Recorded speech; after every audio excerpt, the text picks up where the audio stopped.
Hello and welcome to Core Steno Daily Dictations. Today's dictation is sourced from the official Lok Sabha debates. The speed will be around 100 words per minute with some fluctuations, so be ready. Ready? Start. Thank you, sir, for giving me an opportunity to speak in this very important debate. Sir, today is really a historic day as the women of India who have been waiting for almost 40 years of their rights and for their due to participate in the national policy making process will finally get their share. The government, by the three bills which have now been introduced, is not only going to fast track the Women's Reservation Bill and its applicability from 2029, but it is also going to write a new chapter in the development journey of India. By far, it is giving the women of this country a vocal, visible, credible, and tangible representation in the nation building process for the first time. On behalf of all the women of this country, I would like to congratulate and thank the Prime Minister for these three very important and historic bills that are fast tracking and catalyzing the participation of women in the country's politics para.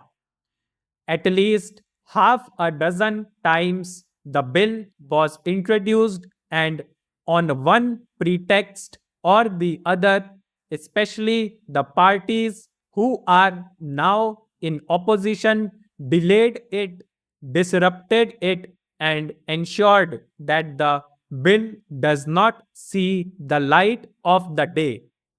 We still remember when the bill was introduced in an earlier government's tenure, the leaders from the opposition tore up the bill in this house and said that the women's reservation bill will never pass.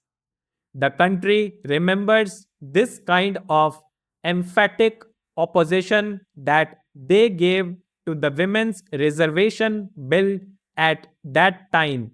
Sir, the women's reservation bill started in 1996 and is now finally being seen crucially in 2026. In this 30-year journey, it has seen a checkered history para. Chairman Sir, even today, the opposition has now come up with a new argument, a new pretext to further stall and further disturb and oppose the application of the Women's Reservation Bill. The new pretext that they have come up with is the vacuous and baseless opposition to the delimitation exercise. When the bill was passed in 2023, it was unanimous.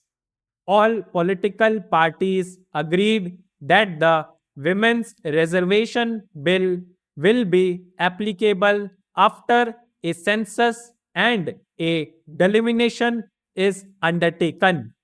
This is the mandate of the Constitution that everybody voted for.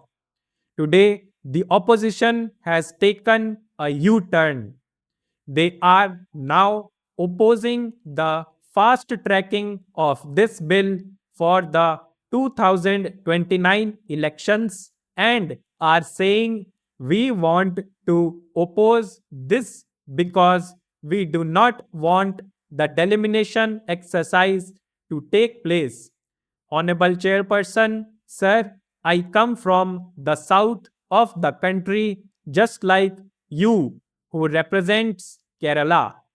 Over the last 3 days, we have seen a systematic misleading propaganda by certain members of the opposition in the most irresponsible and anarchic fashion to mislead the people in the south of India. Let me make it very clear.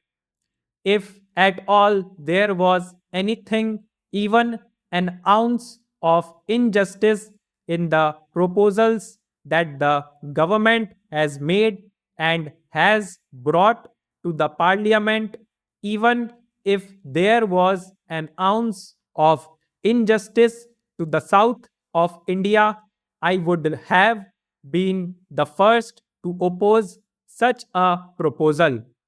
I have gone through the proposal that the government of India has brought.